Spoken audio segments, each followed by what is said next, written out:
اعوذ باللہ من الشیطان الرجیم بسم اللہ الرحمن الرحیم الحمد للہ رب العالمین وصلی اللہ علی سیدنا محمد وآلہ الطیبین الطاہرین بسم اللہ الرحمن الرحیم تبت یدا ابی لہب وتب ما اغنى ماله وما کسب سیصلی نار ذات لہب وامرأته حمالة الحطب فی جیدها حبل من مسد صدق اللہ العلی العظیم وصدق رسول النبی الکریم۔ سورہ مسد، جس کو سورہ تبت یدا ابی لہب بھی کہا جاتا ہے، یہ قرآن کے مکی سوروں میں سے ہے، اور خداوند عالم نے اس سورے کے ذریعے ایک بہت اہم پیغام صاحبان عقل کے لیے بھیجا ہے۔ سب سے اہم چیز جو اس سورے میں ہے وہ یہ ہے کہ جو شخص جس کے لیے یہ سورہ، یعنی جو شان نزول ہے اس سورے کی، وہ جس شخص کے بارے میں ہے وہ رسول سے بہت نزدیکی رشتہ رکھتا ہے۔ ابی لہب یا ابو لہب عبد المطلب کے بیٹے ہیں، یعنی ابو طالب کے بھائی ہیں، یعنی عبداللہ کے بھائی ہیں، یعنی رسول اللہ صلی اللہ علیہ وآلہ کے چچا ہیں۔ لیکن اتنے قریبی رشتہ ہونے کے باوجود قرآن کا لہجہ اس شخص کے سلسلے میں عجیب ہے۔ تبت یدا ابی لہب وتب، یعنی یہ ایک طریقہ ہے، استعارہ ہے، ہاتھ ٹوٹ جائیں ابو لہب کے، یعنی اس کے سارے اعمال ختم ہو جائیں، وہ ہلاک ہو جائے۔ وہ تب بھی اسی معنی میں ہے کہ وہ واصل جہنم ہو جائے۔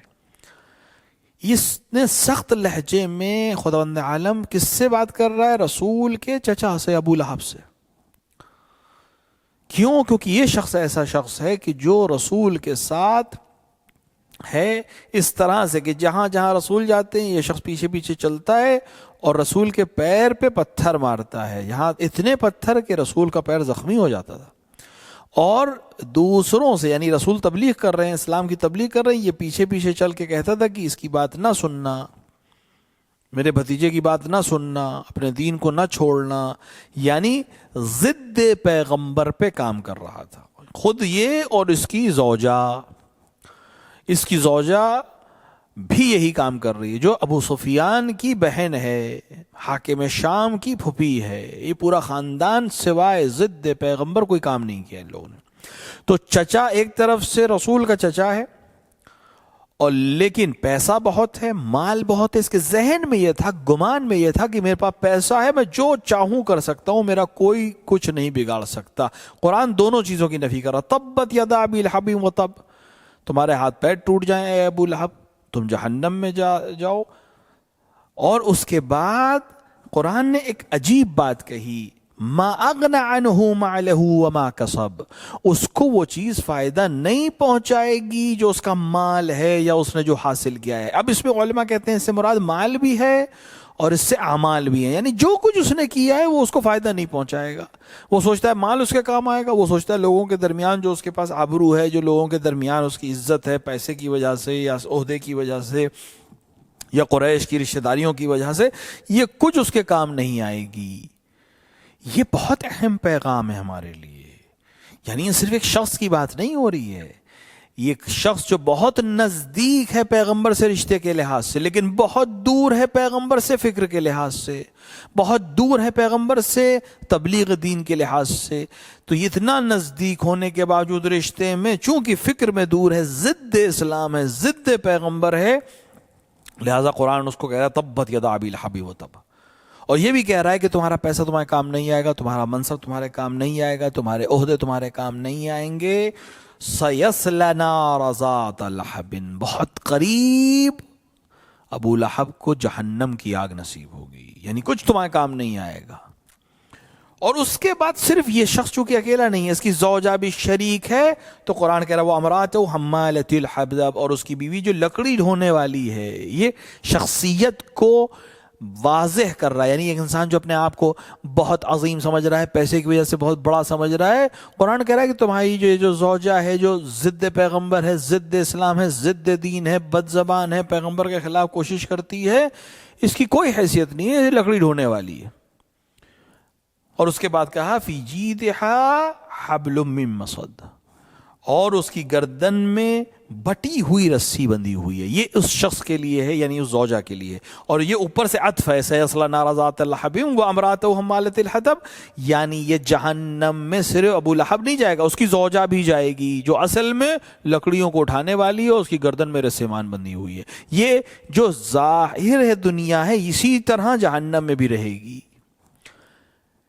یہاں جو پیغام ہے وہ بہت سنگین ہے، بہت اہم ہے، کہ اسلام میں رشتہ داری کی کوئی حیثیت نہیں ہے۔ رسول کے نزدیکی ترین رشتہ ہے، لیکن چونکہ ضد پیغمبر ہے، ضد اسلام ہے، خلاف پیغمبر ہے، خلاف دین ہے، خلاف شریعت ہے، لہٰذا اس کا ٹھکانہ جہنم ہے۔ اور اگر دین پر ہے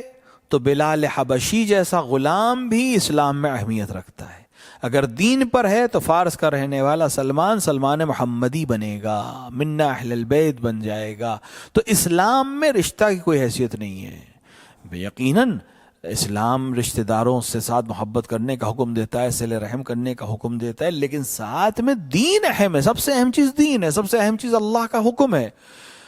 تو اگر کوئی شخص اپنی رشتہ داری پر یا مالدار ہونے پر یا پیسے والا ہونے پر یا صاحب منصب ہونے پر یہ گمان کرتا ہے کہ وہ جو چاہے کر سکتا ہے، تو یہ سورہ آ کر اس کو سمجھانے کی کوشش کر رہا ہے کہ اس فکر میں مت رہنا، یہ شیطانی وسوسہ ہے کہ اگر تمہارے پاس مال ہے تو جو چاہو کر سکتے ہو، اگر تمہارے پاس ثروت ہے تو جو چاہو کر سکتے ہو۔ نہیں، اگر تمہارے حق پر نہیں ہوئے تو تمہارا مال بھی تمہارے کام نہیں آئے گا، تمہارا منصب بھی تمہارے کام نہیں آئے گا۔ تو جو بھی فکر ابو لہب جیسی فکر ہے، جو بھی فکر انسان کو غرور کی فکر دیتی ہے اور وہ دین کے خلاف اور سچائی کے خلاف کام کرتا ہے، اس کے لیے وہی انجام ہے جو ابو لہب کا انجام ہے، اور اس کا ساتھ دینے والا شخص بھی اسی انجام کا حقدار ہے جو ابو لہب اور اس کی زوجہ کے لیے قرآن نے ذکر کیا ہے۔ لہٰذا اس بہت اہم پیغام پر ہمیں غور کرنے کی ضرورت ہے، اور اسلام میں صرف یہ سورہ نہیں، مختلف سوروں میں، مختلف آیات میں، مختلف روایات میں اس بات کی طرف تاکید ہوئی ہے کہ انسان صرف رشتے کے بھروسے پہ نہ رہے، انسان صرف رشتہ داری اور قرابت داری اور منصب اور مال اور ثروت کے بھروسے پہ نہ رہے کہ وہ جو چاہے کر سکتا ہے۔ نہیں، ان میں سے کوئی چیز کام نہیں آئے گی۔ جیسے کہ امام علی نقی علیہ الصلوۃ والسلام نے ارشاد فرمایا کہ دنیا میں انسان کی اہمیت اس کے پیسے سے ہے، لیکن آخرت میں اعمال سے ہے، اور اصل آخرت ہے۔ لہٰذا ہمیں کوشش کرنی کہ اپنے آخرت کے سلسلے میں فکر کریں، اور اپنی دنیا اور آخرت کے سلسلے میں عمل اسی دنیا میں کرنا ہے۔ آخرت میں عمل کرنے کی جگہ نہیں ہے، آخرت تو نتیجہ دیکھنے کی جگہ ہے۔ لہٰذا اس سورے سے یہ پیغام حاصل کریں کہ رشتہ داری تب کام آئے گی جب عمل صحیح ہوگا، رشتہ داری تب کام آئے گی جب اعمال اچھے ہوں گے، رشتہ داری تب کام آئے گی جب ایمان پر انسان ہوگا، دیندار انسان ہوگا، ورنہ قریبی ترین رشتہ داری بھی خدا کے نزدیک کوئی اہمیت نہیں رکھتی اگر انسان ضد پیغمبر اور ضد دین کام کرتا ہے۔ بارگاہ الہی میں دست دعا ہے کہ وہ ہمیں توفیق عطا فرمائے کہ ہم ویسا عمل کریں جیسے خدا، رسول اور ائمہ علیہ الصلوۃ والسلام کو پسند ہے،